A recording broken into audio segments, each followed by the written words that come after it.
C'est une association qui est basée sur Briançon, en Briançonnais, qui existe depuis 2006. Et depuis 2006, on organise l'Altitude Jazz Festival, qui est devenu un des événements culturels majeurs de l'hiver par là-haut. C'est 15 jours de festival, une soixantaine de concerts.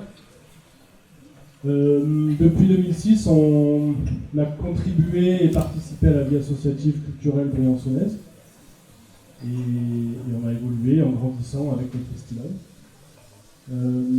Maintenant on a ce gros pôle Altitude Jazz qui reste le fond de roulement de l'association. On travaille également avec la MJC sur un projet un peu vaste sur les musiques actuelles dans Briançonnais.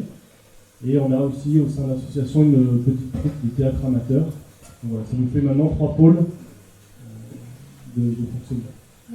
Et peux-tu nous dire donc, qu'est-ce qui vous a poussé, après 15 ans d'activité sur le territoire du Briançonnais, à faire évoluer votre mode de gouvernance? Vous êtes passé en CA collégial, il me semble, cette année. L'année dernière, je crois. C'est vrai qu'on a commencé basiquement en prenant les statuts qu'on nous donne à la préfecture, en mettant la maman et puis la maman de Samuel dans le CA, et puis un secrétaire, un président, un trésorier. Bon, normal, jusque-là tout va bien. Et puis ça a évolué, donc dans l'association sont arrivées de nouvelles forces vives. Je pense que c'est ça qui est important, c'est les personnes qui arrivent, et ces personnes chamboulent, questionnent.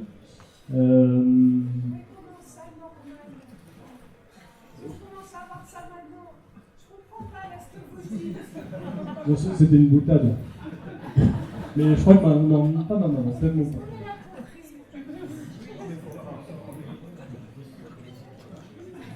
Bon, c'était pas très grave. Donc, voilà, l'association a continué à évoluer. Au bout d'un moment, il a fallu employer, embaucher. On a employé une personne.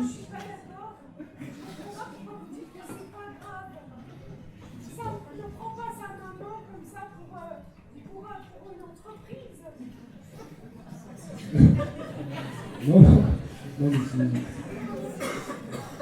Alors là, monsieur le rebelle, vraiment, je peux pas... Monsieur libéral. C'est libéral. Un petit peu rebelle dans l'âme, mais quand même.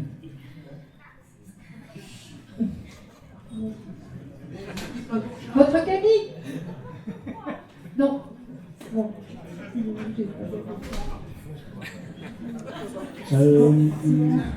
C'est quoi la question? La question, c'est bon? Là, il faut improviser dans le jazz.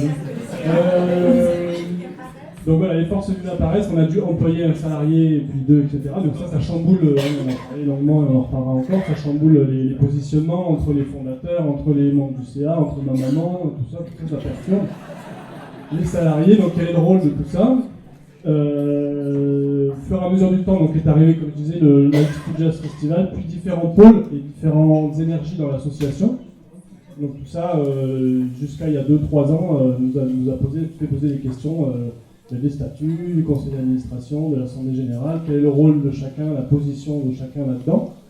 Alors on a commencé par identifier les acteurs et les patates, comme on aime à les appeler, de personnes qui interagissent. Donc il y a le conseil d'administration, on va dire les décideurs, les salariés, les opérationnels. On a identifié les bénévoles, vu qu'on a une activité un peu particulière, il y a des bénévoles qui sont là à 2 heures pendant le festival, c'est complètement différent de bénévoles engagés à l'année. Et on a identifié quand même dans tous ces bénévoles ce qu'on a appelé des membres actifs, c'est-à-dire des gens qui sont potentiellement intéressés pour s'impliquer, mais qui ne sont pas disponibles toute l'année ou pas sur tout. Voilà, donc une espèce de collège de membres actifs. Donc, et chacun a une forme différente et puis chacun interagit différemment. Donc on a commencé par travailler sur les statuts et le conseil d'administration. Donc effectivement on a tué le président, on s'est retrouvés tous responsables, donc on est 12 personnes là-dedans. Je crois que ce qui est important dans un conseil d'administration, c'est d'avoir une représentativité. Donc il a fallu, on a découpé en 6 morceaux où les gens pouvaient s'inscrire dedans. La gestion, on va dire, financière, les assurances et tout ça. La gestion des ressources humaines, donc les contrats de travail, réfléchir à tout ça, la légalité. la gestion des CA, parce que mine de rien, organiser des CA, etc., ça fait partie de la vie de l'association. Et ensuite, les 3 pôles de l'association, donc l'Institut Jazz Festival, les musiques actuelles et cette troupe de théâtre amateur qui s'appelle les Rêvardises. Donc là-dedans, chacun a pu se positionner, se dire ça m'intéresse, ça m'intéresse pas, et puis faire le suivi avec l'opérationnel, c'est-à-dire avec les salariés. On a rajouté une petite nuance, c'était la présence de salariés dans le CA. Donc moi, je suis salarié des Décablés à l'année en CDI, et je suis également membre du CA. Donc ça, vous me corrigerez, je crois qu'on a le droit de le faire. C'est quand même cadré, il faut qu'il n'y ait pas plus d'un quart des membres qui soient dans le CA. Et évidemment, sur tout ce qui est question d'emploi, de primes, de salaire, etc., le CA ne participe pas, le salarié ne participe pas à ces discussions et à ces prises de décision. Ça me paraissait très important parce que mon rôle de coordination de l'association, je pense que j'engage vachement plus l'association que les gens qui sont dans le CA, qui sont là qu'une fois par mois et qui ne se rendent pas bien compte de tout ça. Donc, ça me paraissait très important, et on est actuellement 3 salariés dans le CA. Et la dernière chose qu'on a mis dans le CA, c'est la disparition du vote noir ou blanc, oui je veux, non je veux pas, c'est le consensus. Alors je ne suis pas un expert là-dedans, mais ce que j'ai retenu, c'est que c'était plutôt un processus de construction de la décision qu'un vote à un moment donné. Et ce processus de construction, il différencie forcément le temps de travail de la proposition, qu'il faut choisir, du temps de décision. Donc ça a mis en place tout un tas de choses que je peux te décrire après.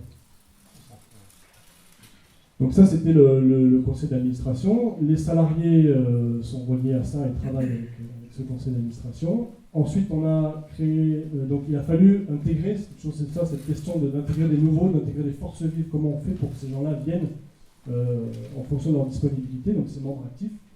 Et on a créé des temps de travail qu'on appelle des Jazz Labs, en hommage au Fab Lab. Donc l'idée c'était de se dire il y a des temps où il nous faut un apport extérieur de créativité, où il nous faut de la discussion et de d'émulsion. Donc on met en opposition à des temps de travail très concrets, on est plutôt entre salariés, où il n'y a pas besoin vraiment d'apport extérieur. Donc ce Jazz Lab, voilà, il y a une construction à un moment donné où il y a des salariés, des membres actifs et des membres du CA. Donc il y a un processus de départ qui est posé par le CA. On pose le cadre, ça c'est un CA qui le fait. Ensuite il y a un temps de travail dans les Jazz Labs. Et ensuite, il y a un temps de validation, de fin de ce travail-là, en CA, donc le CA d'après. On a un CA tous les mois, tous les 15 du mois, quoi qu'il arrive.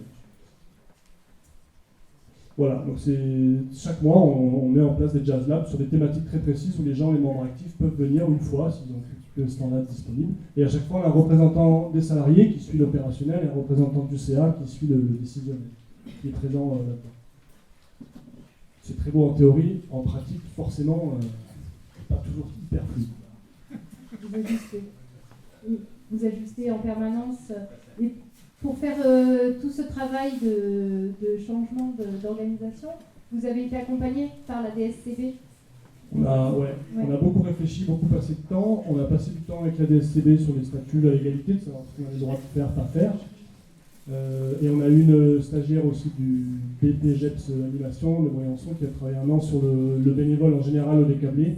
Donc à la fois dans l'année comme ça, et le bénévole pendant le festival. On a aussi revu beaucoup de choses dans l'organisation même du festival qui est complètement différente de celle-là. Je peux en parler aussi, donc la fameuse Marguerite. Donc le CA a délégué l'organisation du festival à 5 personnes, le club des 5.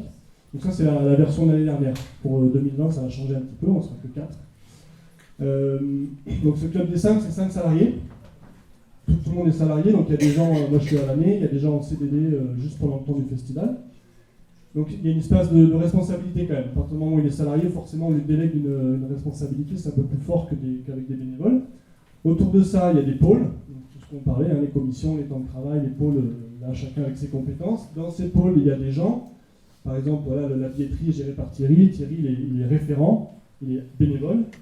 Il ne peut pas, à notre sens, avoir plus de responsabilité qu'un autre bénévole. Donc il est référent, il est en lien avec nous, le Club des 5, mais c'est pas lui qui va forcément tout décider. Donc après, il y a des processus de prise de décision dans l'action. En plus, on est sur un festival, des fois ça va très vite.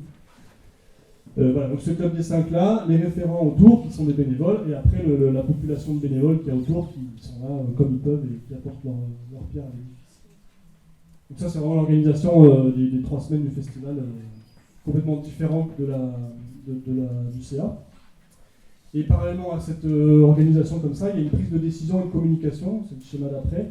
Bon, là, on s'est dit, on a eu le cas un jour où il y avait de la neige, il a fallu annuler un concert, évacuer une salle. Ça va très vite. Il y a 800 personnes dans la salle. Comment on fait? Qui est responsable? Qui prend les décisions? On ne peut pas appeler le président.